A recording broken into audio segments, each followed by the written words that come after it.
Hello! Today's video is the start of a new series about women in library history, starting with an episode about Anne Carroll Moore. Anne Carroll Moore was born Annie in Limerick, Maine. She later changed her name to Anne to avoid confusion with Annie E. Moore, who was also writing about children's librarianship and literature at the same time. Her father was a lawyer, and she wanted to be one too, but it was the late 19th century, so... After secondary school at the Limerick Academy, she attended a 2-year college, the Bradford Academy in Haverhill, Massachusetts. Then she worked as a clerk at her father's law firm until he died. After both of her parents, as well as a sister-in-law, died, she helped to care for her brother's children for a while before pursuing librarianship. Librarianship as a profession and an academic discipline was actually fairly new at this time, though there have been libraries and people who tend them forever. When she did decide to pursue librarianship, she first applied to the State Library School at Albany, but she was rejected because she didn't have the right educational background. She then found a home at Pratt's one-year library school. Before I go any further, I have to set some context for you. In the late 19th century, children's literature was seen primarily as a vector for morality lessons, and most libraries didn't allow children to enter until at least age 14.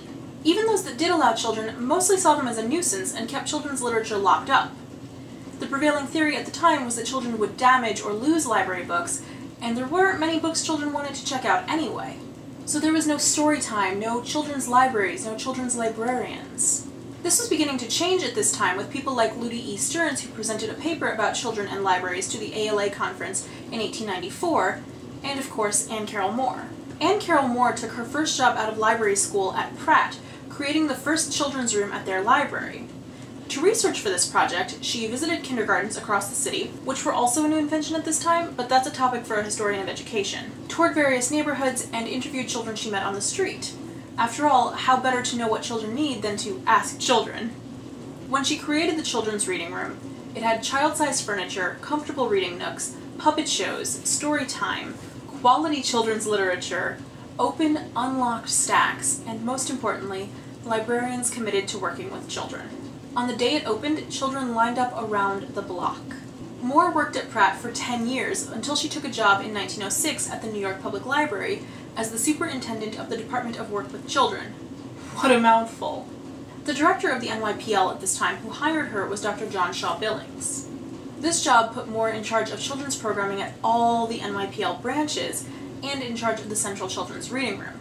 During this time, she developed a program to train children's librarians called the Qualification Test for the Children's Librarian Grade, which was a 6-month program of readings, discussions, and practical training. She also created a list of 2,500 standard titles in children's literature.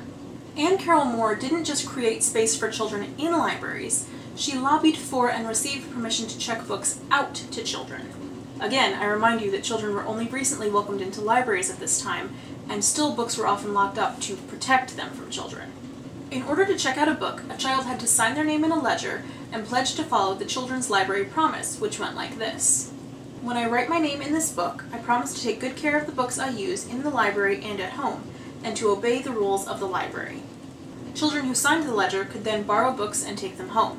Anne Carroll Moore put forth a policy of inclusion and of recognizing and celebrating the various ethnic backgrounds of her patrons by including aspects of those cultures in puppet shows and story times. This was also the time my great-grandparents were arriving from Italy, and in fact my oldest great-aunt was born just 2 years before Moore started at the NYPL, though she was in Brooklyn, which has its own library system. Anne Carroll Moore also created the 4 respects, a set of standards for children's librarianship. They were: 1. Respect for children. Children treated as individuals and people, treated seriously. 2. Respect for children's books. Kids' books should be well written and worthy of kids' times, factually accurate, not mix facts and fantasy. 3. Respect for fellow workers. Children's library is an equal and integral part of libraries. 4. Respect for the professional standing of children's librarians. Treat children's librarianship as a legitimate specialty. During her years at the New York Public Library, Anne Carroll Moore also reviewed children's books, and she was widely considered an authority on children's literature. She actually introduced Beatrix Potter, and with her, Peter Rabbit, to American children, although apparently she didn't like Stuart Little. She also wrote children's books of her own, the most well-known of which is Nicholas, A Manhattan Christmas Story, based on a puppet she used in story times. Anne Carroll Moore retired from librarianship in 1941 at 70 years old, but she continued to write and teach until her death in 1961 at age 89. She credited Mary Wright Plummer, the director of Pratt's Library, and Caroline Ewens as mentors, both on the list for a future episode. Throughout her life, she earned many awards and paved the way for children's librarians across the world. She's been dubbed the Grand Dame of Children's Services, and that seems about right to me. Some of my clearest childhood memories are of the children's room in the Park Slope branch of the Brooklyn Public Library, and that's owed largely to Anne Carroll Moore. If you're curious, you can find lots of information about Anne Carroll Moore online, but I also recommend the book Miss Moore Thought Otherwise by Jan Pinborough. That's all I've got today. Thank you for watching. I hope you're well. Bye.